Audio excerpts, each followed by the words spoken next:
Hello guys, నా పేరు నిఖిలేష్. మీరు చూస్తున్నారు కేఎన్ సినిమా సెంటర్. ఈరోజు నేను స్క్విడ్ గేమ్ సీజన్ 2 రివ్యూ. ఎప్పుడో కరోనా టైంలో 3 ఇయర్స్ ముందు వచ్చింది. ఎప్పటి నుంచో పార్ట్ 2 కోసం వెయిటింగ్. ఇప్పుడు నెట్ఫ్లిక్స్లో స్ట్రీమ్ అవుతుంది.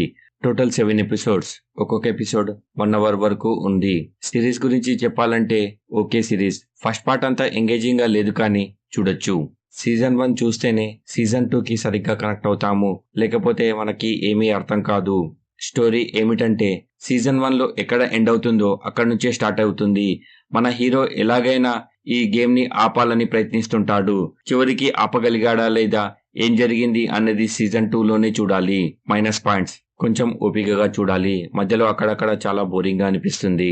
మొత్తం 7 ఎపిసోడ్స్ అయినా కానీ మొత్తం కలిపితే 3 గేమ్సే ఉంటాయి. ఆ గేమింగ్ ఒకటి వదిలేస్తే మిగిలిన టైము మాట్లాడు అది చాలా ఏందిరా బాబు ఇది అని బోరింగ్ గా అనిపిస్తుంది. ప్లస్ పాయింట్స్: ఆ 3 గేమ్స్ ఆడేటప్పుడు మాత్రము ఎప్పుడు ఏం జరుగుతుందనే టెన్షన్ మనకి క్రియేట్ అవుతుంది. చివరిగా నా కంక్లూజన్: మధ్యలో అక్కడక్కడ బోరింగ్ గా అనిపించిన గేమింగ్ ఆడేటప్పుడు మాత్రం చాలా బాగుంటుంది.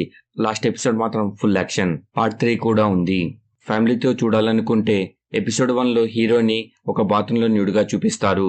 ఇంకా గేమ్లో ఓడిపోయిన వారిని చంపేటప్పుడు బ్లడ్ అది చూపిస్తుంటారు. అది కూడా ఏం ప్రాబ్లం లేదనుకుంటే ఫ్యామిలీతో చూడొచ్చు.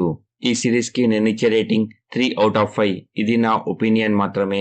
100కి దగ్గరున్నాము. కొంచెం లైక్ చేసి షేర్ చేయండి. ఎలా ఉందో ఒక కామెంట్ చేసి చెప్పండి. కొత్త వాళ్ళు ఎవరైనా వచ్చి ఉంటే సబ్స్క్రైబ్ చేయండి. కింద డిస్క్రిప్షన్ లో మన ఇన్స్టాగ్రామ్, ఫేస్బుక్ లింక్స్ ఉన్నాయి. ఫాలో అవ్వాలనుకున్న వారు అవ్వచ్చు. Thank you for watching. జై హింద్, జై భారత్.